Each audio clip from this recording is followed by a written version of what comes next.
si vous regardez bien le générique, le concepteur principal des jeux les plus tordus avec des exercices d'équilibre insensés, c'est... Je mets les pieds où je veux, Little John. Et c'est souvent... La particularité française est que les autres pays nous envient et parfois maintenant viennent à copier, y compris les Américains qui eux sont des fous du HF.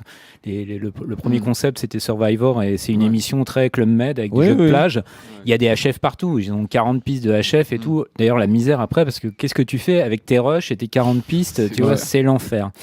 L'exception culturelle française, c'est un petit peu hérité du cinéma, mais c'est surtout beaucoup de bon sens et de pragmatisme. J'en profite pour saluer Christian Brigand, qui est le chef opérateur son, qui est vraiment le chef de toute la team de sondiers là-bas. En fait, c'est celui qui bouffe des poulets et tout pendant que les autres crèvent de faim. Non, ça bosse, je te dis même pas. Parce que toi, tu n'es pas là-bas en fait. Non, j'ai pas cette chance. Moi, j'aimerais bien y aller pour faire des ambiances, des sons seuls. Mais bon, à chacun sa spécialité, parce que réellement, c'est une vraie spécialité que de rapporter du son de qualité en pleine nature, où tu affrontes le vent, la pluie, etc. Et des fois aussi de se retrouver dans des lieux où il y a très peu d'électricité, ou plutôt tu peux faire tourner ta régie que en basse tension. Donc Christian Brigand et ses collègues, ça fait des années d'expérience maintenant, mais d'abord ils ont des systèmes mobiles, du matériel qui va résister aux intempéries, au sable et autres. Ils ont plein de spares. Et alors pour revenir sur les micros, en fait la structure française, c'est que tout ce qui est vie quotidienne, vie de camp, c'est perché. Il y a un perchman avec le cadreur. On a un micro sur la caméra en sécu, mais c'est façon fiction. C'est pour ça qu'aussi on a une belle qualité avec des jolis timbres et on sent l'air, tu vois. Et que même si tu es un peu derrière, on va t'entendre parce que c'est une perche. Donc tout ce qui est vie quotidienne, c'est de la perche. Sur les jeux, ça dépend un petit peu des configurations. Il y en a qui sont très sophistiqué. D'ailleurs, si vous ne le savez pas, si vous regardez bien le générique, le concepteur principal des jeux les plus tordus avec des exercices d'équilibre insensés, c'est le père Fora. Ah ouais, c'est Yann Le Gage. D'accord. Bref. Donc il y a quand même une imagination débordante et comme c'est un ancien danseur de la compagnie de Maurice Béjart dans sa jeunesse, quand tu fais de la danse contemporaine, tu fais des trucs improbables avec ton corps. Donc tu imagines des épreuves où ils sont dans des postures aussi improbables. Alors du coup au niveau micro, dans les jeux, il y a d'une part des perchman, effectivement 3 ou 4. Entre autres par exemple pour quand on explique les règles ou quand on débriefe à la fin d'un jeu, il y a ce qu'on appelle une cool perche qui est une très très longue perche. Je vais dire une bêtise, c'est quoi comme type de micro en fait? Alors c'est des canons, c'est des statiques. Je suis nul, je connais pas les références par cœur. Je crois des Sennheiser. Tu vois, donc il y a des perches, dont la cool perche qui fait genre 6 mètres de haut, qui va chercher. Même si t'as des plans larges, tu vas entendre les gens et tout. Et les perchemans qui s'occupent de ça, c'est quand même des tueurs parce qu'en plus ils vont. On voit des fois sur des rushs, tu vois, ils arrivent, quand l'équipe arrive, le mec, il arrive en courant avec sa perche, il se jette à pardon, je devrais rester près du micro, c'est un hypercardioïde. Il se jette à terre, il va arriver en position juste quand il faut, etc. Donc, il y a des perchman pour les débats et aussi pour certains jeux au-dessus d'un groupe de gens et tout. Il y a parfois des HF, en particulier sur les jeux statiques style poteau, évidemment la fameuse finale quand t'es planté sur un poteau à 25 mètres en mer, etc. T'as du HF, donc des jeux statiques comme ça, tu as des HF, mais il y a aussi tout un dispositif de micro placé sur les structures. Ça peut être même sur les pontons flottants. Il y a des jeux, les fameuses pierres sous l'eau, tu plonges d'un ponton et tu vas chercher des pierres bien lourdes, tu vois, à 2,50 m de profondeur, puis après tu te refais une apnée de 25 mètres pour la rapporter. Bon, bah pour te dire, sur les pontons, un peu partout, il y a des micros disséminés. Donc il y a effectivement tout un savoir-faire de précaution vis-à-vis de l'eau et puis camouflage pour que ce soit le plus discret à l'image. Il y a aussi un peu des hydrophones d'ailleurs pour les prises sous-marines. Donc c'est un dispositif assez sophistiqué. Maintenant, il y a des micros DPA ou pas? Parce qu'eux, ils sont spécialisés dans les trucs miniatures et tout. Je dis pas ça parce que c'est notre sponsor. Mais tu peux le dire. Tu peux le dire. Moi, en plus, je suis complètement fan de DPA à cause de du côté naturel du timbre, etc. Et oui, il y a du DPA, en particulier les miniatures, entre autres sur Denis, c'est du DPA. Et sur les concepts. Bien capter les A comme ça, c'est ça. Je le fais ou pas? Allez, vas-y. Ah voilà, c'est bon. Alors Nanto, tu nous viens du sud. Mais cette moustache, franchement.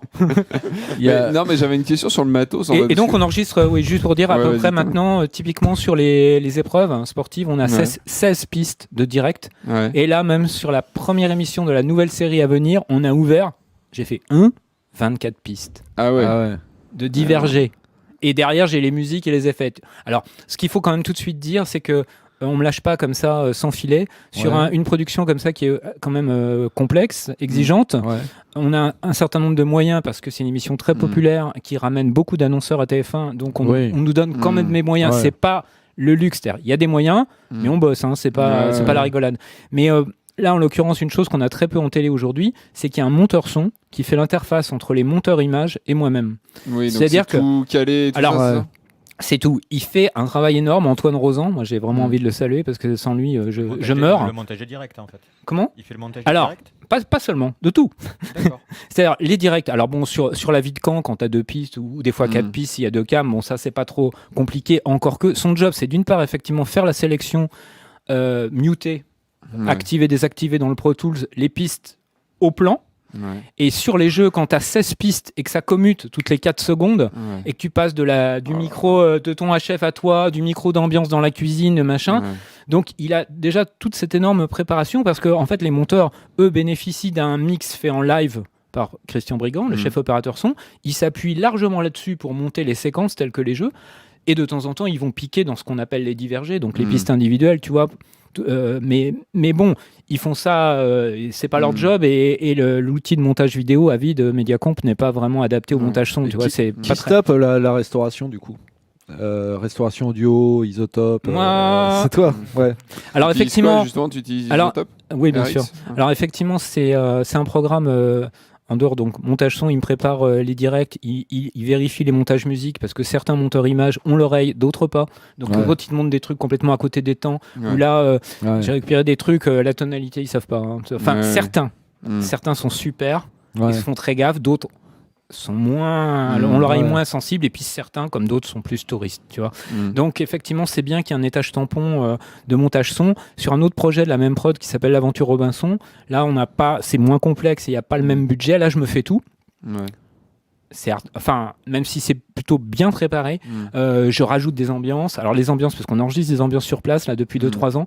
Il y a une assistante qui fait des sons seuls. D'accord. Chose qu'on n'avait pas avant. C'est un truc que je vais te demander. Tu participes de la dramaturgie, c'est-à-dire qu'il y a du matériel réel. Exact. Et après, toi, en fonction, parce que il y a une scénarisation ou pas de ce genre d'émission ? Bah, si tu veux, ça me rappelle mes débuts quand je bossais sur les films de Cousteau. C'est-à-dire Cousteau, il partait avec la Calypso, il avait un périple de prévu, et puis finalement, il te présente des trucs, tu vois. Et il brode là-dessus. Donc là, on connaît l'histoire, ils doivent rester 40 jours, enfin dans la formule classique. Chaque année, il y a des trésors d'ingéniosité pour des nouvelles épreuves, des nouvelles règles. Je vous dis rien sur la nouvelle, là, il y a vraiment... Donc, il y a quand même une structure pour mettre de l'enjeu, etc. Et après, il y a de l'imprévu. Il y a machin qui tombe malade, il y a un truc qui se casse une jambe, enfin, je dis n'importe quoi. Et après, il y a de la scénarisation, je dirais, au montage. Est-ce que sur le tournage on va orienter les choses ? Moi je dirais que non de ce que j'en vois. Vraiment pas. Mais ils sont à l'affût, c'est-à-dire que quand même s'il y a des faits, quand il va y avoir un plateau avec Denis, l'animateur, je pense qu'il va revenir sur les faits qu'on lui a rapportés, que la veille sur le camp il s'est passé un truc évidemment, histoire d'orienter. Et toi du coup tu es en liaison avec le réalisateur là-dessus qui va te dire là il y a une tempête, ce serait bien que tu essayes. Non, ils ont même plus besoin de me dire quoi que ce soit parce que déjà en fait j'ai commencé à bosser sur l'émission en saison 2 et je les ai toutes faites depuis 2006. Donc si tu veux, comme beaucoup de monteurs par ailleurs, pareil, qui sont là, il y a des nouvelles générations qui sont arrivées, mais quand on connaît bien le programme, on connaît l'esprit, etc. Après, ils me font, d'abord, c'est super d'ailleurs, d'arriver de monter, quand tu es intermittent, freelance, de monter une relation de confiance avec une prod. Donc moi, antérieurement, effectivement, il y a fort longtemps, j'avais fait les 10 premières années de Boyard, après j'ai fait 8 ans des fictions Minicum, tout ça c'était le même groupe, enfin le groupe dont tu es arrivé, dont tu es issu Adventureline et maintenant Koh-Lanta. Donc c'est une relation de longue date, tu vois. Mais effectivement, nous, on n'a pas besoin de me le dire parce que et le monteur son et moi-même, on a un background aussi fiction. C'est pour ça que pour moi, c'est un jeu d'aventure. De temps en temps, on fictionnise un peu. C'est-à-dire qu'il y a le son direct, mais on va enrober, alors des fois avec un peu des sons de banque, mais aussi des sons seuls faits sur place. On a envie que... Tu sais qu'un de nos fans, en tout cas il y a quelques années, il avait signifié par 2 fois, c'est Luc Besson. Qui avait croisé l'animateur, Denis, dans le hall de TF1. Il dit ouais, Denis, super, hein, je regarde Koh-Lanta, je suis un fan et tout. Et alors là, quand même, le compliment qui fait plaisir, parce qu'après, on aime ou pas les films de Besson, mais sur le plan technique, on peut considérer qu'il fait bien le job et qu'il était un des premiers en France à le faire. Il avait dit, mais surtout, vous transmettez à toutes les équipes mes compliments pour la prise de vue et pour le travail du son. Ah bah, ça fait plaisir. On était contents parce qu'en téloche, tu vois, bien sûr. on n'a pas les moyens du long métrage. On a des moyens, mais ça n'a rien à voir. Donc pour répondre à ta question, oui, bien sûr que s'il y a de l'orage, des trucs, on va renforcer de temps en temps. Et puis même, il y a tout un travail de montage son, des détails. La prochaine fois que vous regarderez l'émission, vous y penserez. Quand peut-être, du genre, il y a un mec qui marche dans l'eau, mais il est à 15 km. Enfin, si pour une raison quelconque, je peux pas exploiter le son direct, je vais resonoriser. Typiquement avec des sons qui ont été faits sur place. Moi, je me suis constitué une sonothèque au fil des années. Oui, voilà. Tu vois, des sons de feu de camp, des authentiques, on en a plein. Donc quand tout d'un coup il y a un gros plan que tu veux attirer l'attention, si le son direct il est pas assez présent, ou alors il y avait des gens qui parlaient dessus, ça, hop, on en recolle.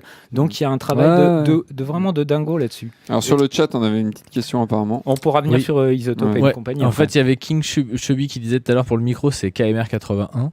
Enfin, oui, je pense que ça doit être ça. Oui, ça doit être ça. Et sinon, il avait une question, c'était sur quoi sont enregistrées les pistes divergées. Sound Device.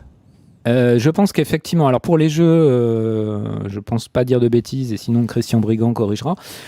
Pour les jeux en multipiste, je crois qu'il a 2 enregistreurs Sound Device 8 pistes qui vous plaît, ou des fois un 3e. Sinon sur la vie de Caen, le dite reality, donc la vie quotidienne, là, sur les caméras, le format, c'est XD Cam, je crois. Je ne veux pas dire une connerie, je crois que c'est une sorte de disque Blu-ray, et t'as 4 pistes audio dessus. D'accord. Voilà. Le matos il est tropicalisé après, c'est du matos normal que vous tropicalisez. Alors, comment ça se passe en fait la tropicalisation? C'est un truc. Je suis pas assez expert, alors je sais que. Moi je l'ai fait. Tu l'as fait? Ouais, il y a des bombes, après c'est plus ou moins efficace, mais tu as des bombes de tropicalisation, tu peux projeter sur n'importe quel appareil, il y a les mêmes d'électronique. Bon, après il faut se dire que des appareils comme cette marque Sound Device, qui est l'un des gros acteurs de la prise de son, mais en France il y a Aton aussi avec le Kantar, c'est des machines qui sont faites pour les tournages, y compris de films dans toutes les conditions, fin fond du désert et tout.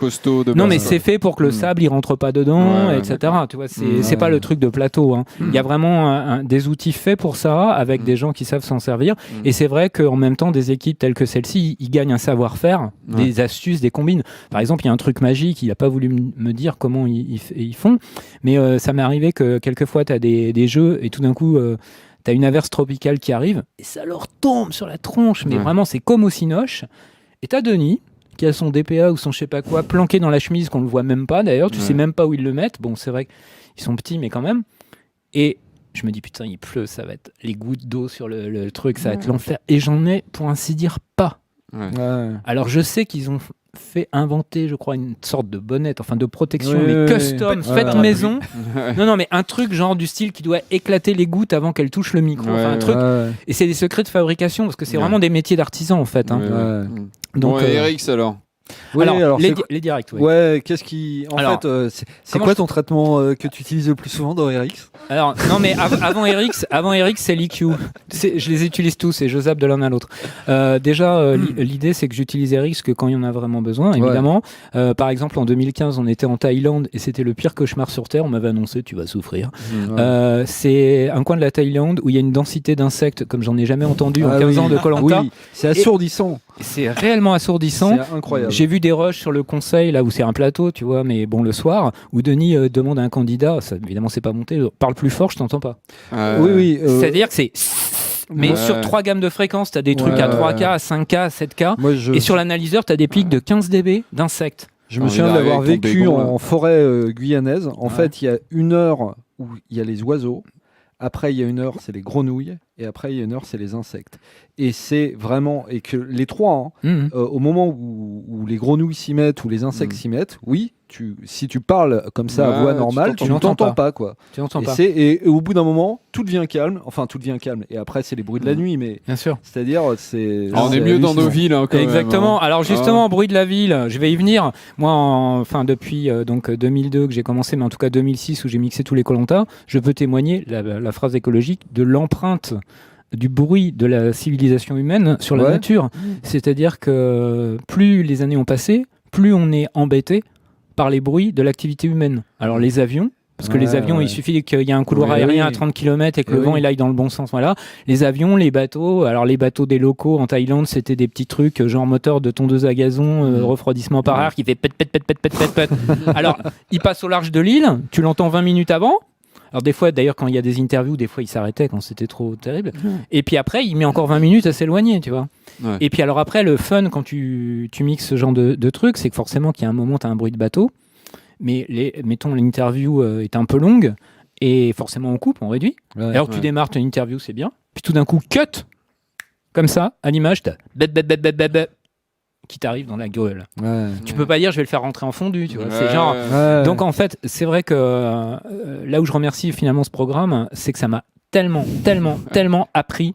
Depuis 2002 en traitement de dialogue. C'est-à-dire qu'après quand je passe en fiction, même en documentaire où il y a plus toujours de preneurs de son, mais c'est du billard.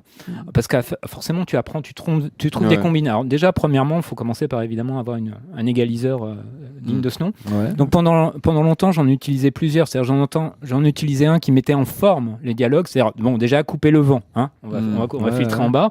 Donc il est tout à fait commun de mon réglage par défaut, souvent en extérieur, parce qu'il y a du vent, il y a de la mer, réellement, tout en gardant les timbres et la chaleur de la voix.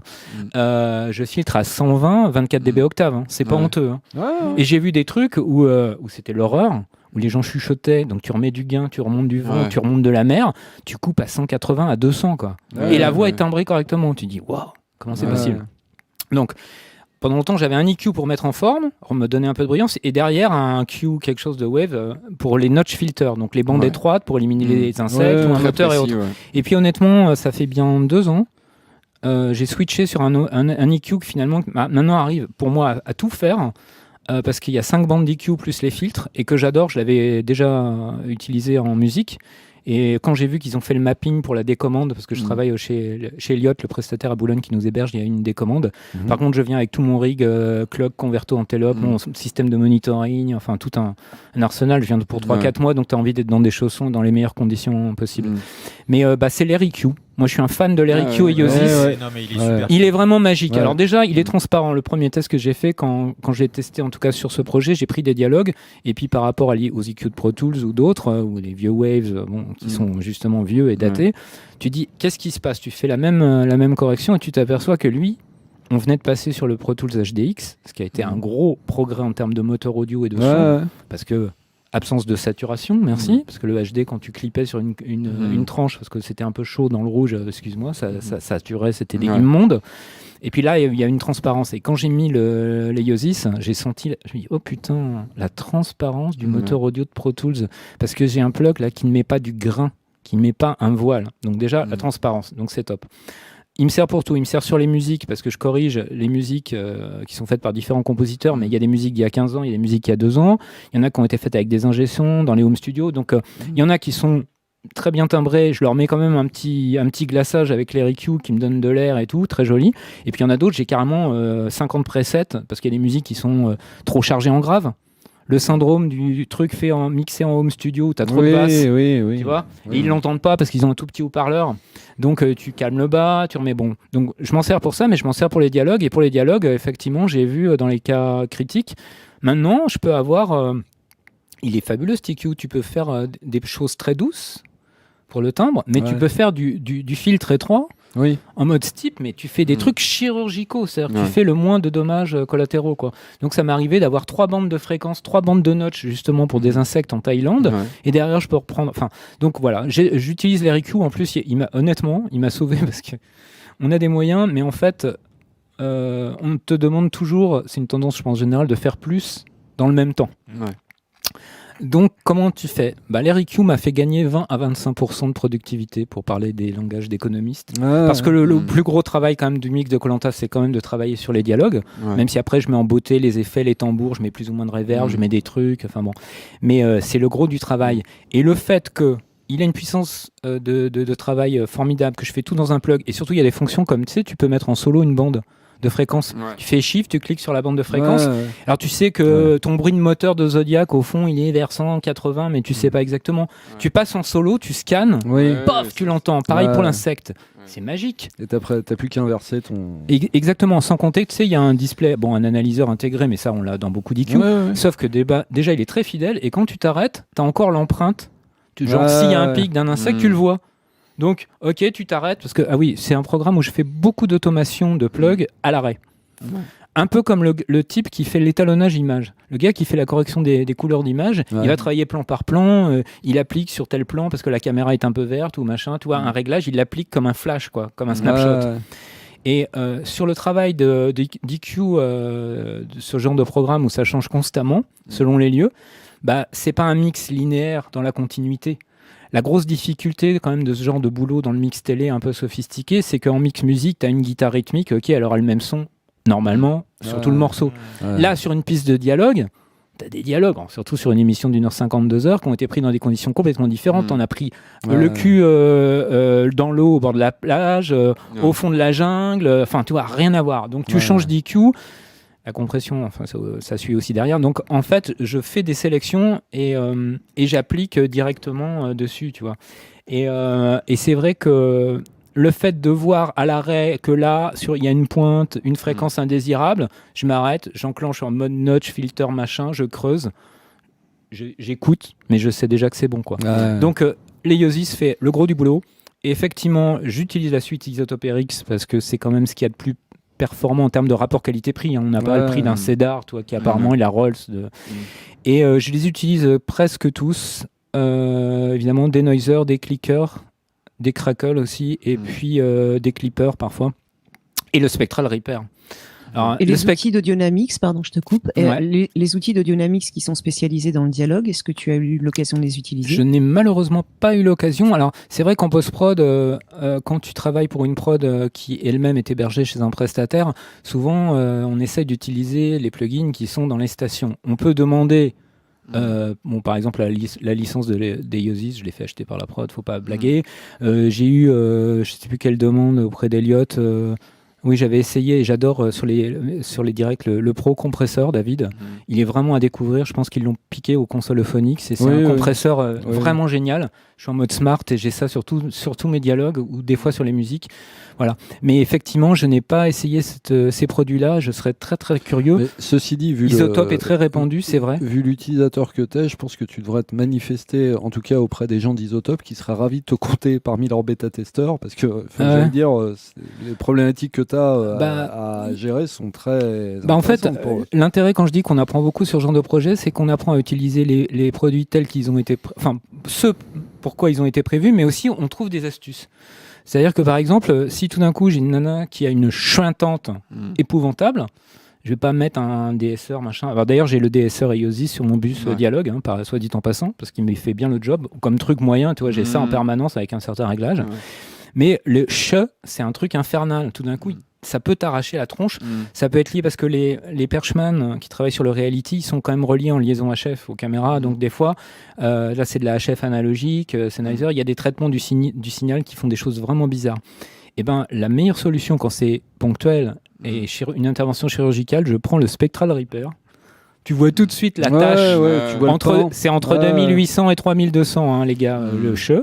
Et tu l'entoures. Et là, je fais un atténuate, mais plutôt gentil, 0,3-0,4.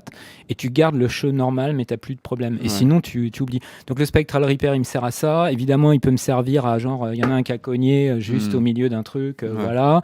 Il y a une époque, on avait des problèmes d'impact avec les gourdes. Quand tu vas au point d'eau,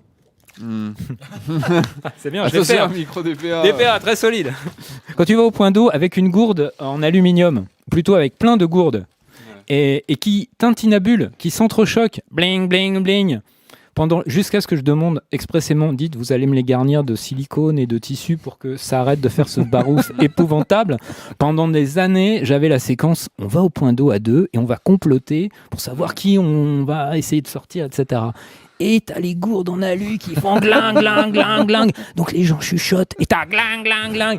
C'était la mort. Et effectivement, j'utilisais Spectral Repair pour un par un. Alors, le plan de 40 secondes, c'est l'enfer, toi. 40 secondes et clic par clic. Enfin, il y a un boulot de ouf. Pour un épisode, il y a combien d'heures de travail?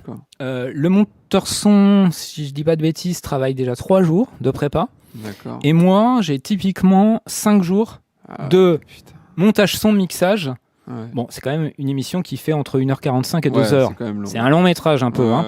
Et j'ai envie de dire, montage son, mixage, quelque part, c'est du mastering, parce qu'on a des normes de loudness en broadcast. Et du coup, après, quand tu mixes de la musique, j'en fais de temps en temps, ou des projets musicaux, puis j'ai mixé aussi des émissions de musique pour France Télé et tout, mais quand je fais des projets musicaux, maintenant, la notion du loudness avec les plateformes de streaming, si tu veux, je suis pas perdu. Hein, t'es vraiment conscient de la dynamique, des timbres, etc. Mais 5 jours, c'est typiquement des journées de 10 heures. Ouais. De 10 heures réelles. Et toi, je voulais te demander aussi, quand tu reçois les nouvelles pistes et tout, à bosser, est-ce que tu vois ça comme ton boulot, ou est-ce que enfin t'as envie de savoir la suite? Est-ce que tu te prends au jeu en fait, ou non? Alors déjà, c'est des boulots à la con. Hein. C'est-à-dire c'est des boulots, faut pas compter ses heures. Au fil des années, je sais, toi, tu peux commencer tôt, finir tard, etc. Bon, en disque aussi, mais là en télé, des fois, tu as des deadlines, enfin des délais de livraison. Tout d'un coup, ils ont changé. La chaîne a décidé d'avancer la diffusion ou d'avancer la conférence de presse de présentation du projet, que ce soit Koh-Lanta ou d'autres. Et là, tu vas te faire une journée de 16 heures parce que c'est comme ça. Tu vois. Donc il y a déjà ça. Mais néanmoins, donc ça veut dire qu'il faut vraiment être passionné. Et clairement, c'est une passion. J'irai pas faire certaines émissions de télé-réalité qu'on évoquait, d'abord parce que je trouve ça trop lamentable et débile sur le fond. Donc ce serait un calvaire pour moi, et je trouve que c'est pas un très bon exemple à montrer, d'une certaine bêtise humaine dont on se gausse avec délectation. Dans le cas de Koh-Lanta, on n'est pas du tout là-dedans. Je peux dire aussi d'ailleurs qu'ils sont assez bienveillants en fait vis-à-vis des gens qui participent. C'est-à-dire que dans les rushs, il y a des fois des gens qui sont beaucoup plus ridicules ou beaucoup plus détestables que ce qu'on voit. Et contrairement à ce que beaucoup de gens pourraient penser, la prod est plutôt sympa avec eux. Alors, donc pour revenir... Non mais réellement ça veut dire que quand vous voyez un qui a vraiment l'air, mais une pourriture, c'est qu'en réalité, il est vraiment... c'est encore pire. Oui. Non mais tout à fait. Sinon, pour te dire, c'est une passion, c'est un plaisir. Donc quand je reçois un truc, quand je reprends une saison, à la fin d'une saison, t'es un peu rincé parce que c'est un marathon, quoi. Il y a 14 émissions, typiquement. 14 émissions, 5 jours par émission. Plus les à côté, parce que des fois il y a des imprévus, on doit remonter des trucs à la dernière minute, donc on prend des jours en plus. C'est un putain de marathon, donc au bout de 3 mois et demi de taf, à la fin tu commences à tirer la langue. Mais tu fais un break, et puis quand je reviens, moi je suis content. Alors déjà parce que comme le spectateur moyen, je demande surtout qu'on ne me dise rien. C'est-à-dire que je découvre épisode après épisode ce qui va se passer. Donc là, je te rejoins, il y a un peu « Oh putain, c'est pas possible !» Puis machin « Oh non, quand même, trop incroyable !» « Oh non, ils ont sorti ils sont bêtes ou quoi pour qu'ils ont sorti ce mec, il est super fort !» Il y a Mounir qui revient mais... « Oh non, pas encore !» Non, voilà. Et après, par contre, en même temps, c'est un étrange mélange. C'est-à-dire que sur ce job qui est très chirurgical, il y a des moments où tu es concentré, tu vois, un petit bout par petit bout. Et moi, effectivement, j'aime bien tout le temps revenir, en tout cas au début d'une séquence, pour avoir le sentiment de la fluidité. Ou quand je mixe un jeu, bien sûr. J'aime bien le revoir, tu vois, même s'il fait 15 minutes, pour voir que... Parce que mon but, c'est qu'il n'y ait rien qui dépasse. C'est qu'il n'y ait rien qui gêne l'expérience de divertissement, comme quand tu regardes un film. De toute façon, quand le travail est bien fait, il n'y a rien à remarquer. Et moi, je veux aussi kiffer quand je le regarde et quand je l'écoute. Et franchement, je l'écoute comme un film d'aventure. Ça pète un peu dans mon studio. C'est pas... Attends, le niveau, il bouge pas du soir au matin. Ça, c'est aussi le premier conseil que je peux dire à n'importe qui veut mixer, que ce soit de la zik et tout. Ton volume de confort. Alors, il y a des normes. Moi, je suis assez dans les recos. Nous, en broadcast, ils disent 79 dBc, je sais pas quoi, là. Mais par hasard, en fait, c'est d'instinct. J'ai trouvé mon niveau de confort. C'est-à-dire que dans une pièce, je trouve le niveau de confort, c'est quoi ? Repère le niveau moyen de ton programme. Donc nous, on a des valeurs de loudness, moins 23 LUFS, ou quand tu mixes en musique, si tu vas un peu plus haut. Trouve ton signal moyen, par exemple la voix chantée. À quel niveau d'écoute t'es confortable ? T'as pas à tendre l'oreille, et en même temps, ça te saoule pas la tronche. Il y a 16 heures, putain. Il y a de fortes chances que si tu te calibres là-dessus, tu vas être dans le vrai. Ce qu'il faut éviter, évidemment, c'est les bruits ambiants. C'est-à-dire que des fois, quand on mixe dans des conditions un peu rock'n'roll, même autrefois dans d'anciens locaux, et à un moment, il y avait un problème de clim. La clim commençait à faire un barouf du diable. Et je me suis interdit de monter le volume d'écoute. Ok. Rapport à mes oreilles. Mais en fait, je me suis fait avoir. C'est-à-dire que mon niveau de mix était trop fort, de 2 à 3 dB. Parce que j'essayais de masquer le bruit ambiant. Donc, dans des cas très pourris, il vaut mieux mixer au casque, tu vois, avec un Sonarworks, et ça marche. Je mets les pieds où je veux, Little John.